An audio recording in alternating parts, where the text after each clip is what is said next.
ప్రేజల దేవుని స్తోత్రం. క్రీస్తు దేవుని బిడ్డలారా, ఉదయకాలమున నూతన సంవత్సరంలో ప్రభు అయిన యేసు క్రీస్తు వారి శ్రేష్టమైన నామం మీ అందరికీ వందనాలు తెలియజేస్తున్నాను. ప్రభుతో ప్రతిదినం అనుదిన ఆశీర్వాదాలు, అరుణోదయ దర్శనం, అనుదిన వాగ్దానం పొందుటకు దేవుడు మనకిచ్చిన గొప్ప ధన్యతను బట్టి ఉదయకాలమున ఈ నూతన సంవత్సరంలో దేవుని సన్నిధిలో మనం చేరి ఉన్నాం. దేవుని వాగ్దానాన్ని జ్ఞాపకం చేసుకుందాం. యెహోషువ గ్రంథం 1వ అధ్యాయము 9వ వచనాన్ని చదువుకుందాం. యెహోషువ గ్రంథం 1వ అధ్యాయము 9వ వచనాన్ని చదువుకుందాం. నేను నీకు ఆజ్ఞించున్నాను కదా, నిబ్బరం కలిగి ధైర్యంగా ఉండుము, దిగులు పడకము, జడియకము, నీవు నడుసు మార్గం అంతటిలో నీ దేవుడైన యెహోవా నీకు తోడయుండును. దేవుని బిడ్డలారా గమనించండి, యెహోషువతో దేవుడు మాట్లాడుతున్న గొప్ప భాగ్యం ఏంటంటే చూడండి, గమనించండి. భయపడకము, నిబ్బరం కలిగి ధైర్యంగా ఉండము, దిగులు పడకము, జడియకము, నీవు నడుచు మార్గం అంతటిలో నీ దేవుని యెహోవా నీకు తోడయుండని దేవుడు వాగ్దానం. కనుక దేవుని బిడ్డను గమనించండి, మనం నడిచే మార్గం అంతట్లో ఈ సంవత్సరము మనం నడిచే ప్రతి మార్గములో, ప్రతి కార్యములో దేవుడు తోడుగా ఉంటాడనే విషయాన్ని దేవుని బిడ్డలారా జ్ఞాపకం చేసుకుందాం. ఎందుకంటే ఆయన మార్గము పవిత్రమైంది, ఆయన మార్గం పరిశుద్ధమైంది, ఆయన మార్గం శ్రేష్టమైంది. కనుక ఆయన మార్గంలో నడవాలని దేవుని బిడ్డలారా జ్ఞాపకం చేసుకుందాం. అంత మాత్రం కాదు, నీవు నడుచు మార్గం అంతటిలో నీ దేవుని యెహోవా నీకు తోడుగా ఉండును. ఎల్లప్పుడూ దేవుడు మనకు తోడుగా ఉంటాడు. కరుణించి కాపాడి దీవించి బలపరిచే దేవుడని దేవుని బిడ్డలారా జ్ఞాపకం చేసుకుందాం. ఈ సంవత్సరము మనం నడిచే మార్గం అంతటిలో దేవుడు తోడుగా ఉంటాడనే విషయాన్ని దేవుని బిడ్డలారా జ్ఞాపకం చేసుకుందాం. అందుకని యెహోషువ లేఖను మనం గమనిస్తే దేవుని బిడ్డలారా గమనించండి, 3వ అధ్యాయంలో, యెహోషువ గ్రంథం 3వ అధ్యాయంలో దేవుని యొక్క సన్నిధిలో మనం 4వ వచనం గమనిస్తే, మీరు వెళ్ళు త్రోవ మీరు ఇంతకు ముందు వెళ్ళింది కాదు, దాన్ని మీరు గుర్తుపట్టబలని అంటున్నాడు. నిజమే, ఈ నూతన సంవత్సరం ఇదివరకు మనము ఎరిగింది కాదు, నడిచింది కాదు, కానీ ఇది నూతన సంవత్సరం. ఈ సంవత్సరాన్ని మనం గుర్తించి దేవుని సన్నిధిలో, దేవుని సముఖంలో బహుగా మనం వర్ధిల్లుటకు ముందుకు సాగాలని దేవుని బిడ్డలారా జ్ఞాపకం చేసుకుందాం. అందుకనే నీ మార్గం అంతటిలో యెహోవా నీకు తోడుగా ఉంటాడని దేవుడు ఆ యెహోషువతో మాట్లాడిన మాటలు నిజముగా మనం జ్ఞాపకం చేసుకుంటే ఎంత గొప్ప ధన్యత.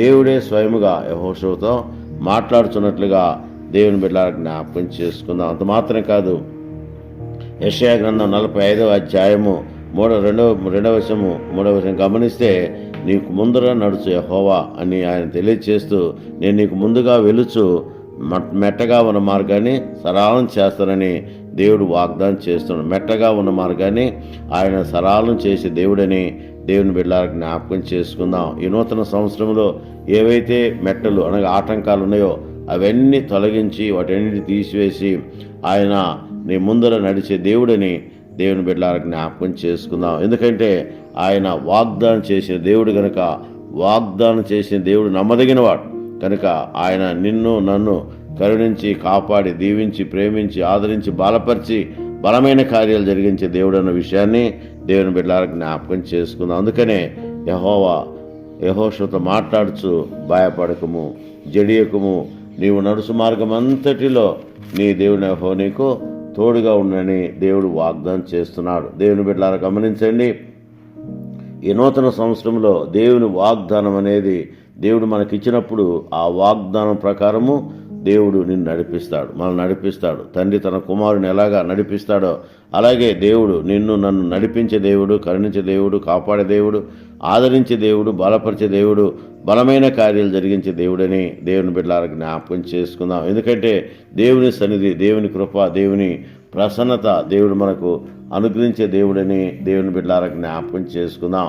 ఎందుకంటే దేవుని కాపుదల మనతో ఉంచాడు, దేవుని కృపావరాలు దేవుడు మనతో ఉంచిన విషయాన్ని దేవుని బిడ్డలారా జ్ఞాపకం చేసుకుందాం. అందుకనే దేవుని యొక్క సాన్నిధ్యము మనకు ఎల్లప్పుడూ తోడుగా ఉంటుంది. ఆయన కృప మనకు ఎల్లప్పుడూ తోడుగా ఉంటున్నట్లుగా దేవుని బిడ్డలారా జ్ఞాపకం చేసుకుందాం. అందుకనే ఉదయకాలమున గమనించండి, దేవుడు అంటున్నాడు, నేను నీకు ఆజ్ఞ ఇచ్చాను కదా. దేవుడు ఒక ఆజ్ఞ ఇచ్చాడు. ఏంటి ఆజ్ఞ అంటే గమనించండి, మరి భయపడకము, దిగులు పడకము, జడియకము, ధైర్యంగా ఉండము, నీవు నడుసు మార్గం అంతటిలో నీ దేవుని యెహోవా నీకు తోడయునని దేవుడు వాగ్దానం చేస్తున్నాడు. నిజమే, దేవుని బిడ్డలారా దేవుడు తన కృప అనుగ్రహించే దేవుడు మన మార్గంలో ఆయన కాపాడే దేవుడని దేవుని బిడ్డలకు జ్ఞాపకం చేసుకుని, అందుకనే ఇర్మియా గ్రంథం 6వ అధ్యాయంలో మనం గమనిస్తే, గమనించండి, మార్గములు నిలిచి చూడండి, పురాతన మార్గమును విచారించుడి, మేలు కలుగు మార్గం ఏదని అడిగి తెలుసుకొని అందులో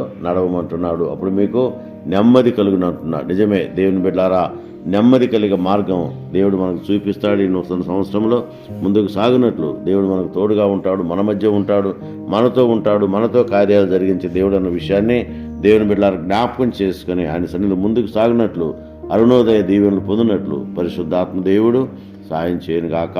amen. May God bless you.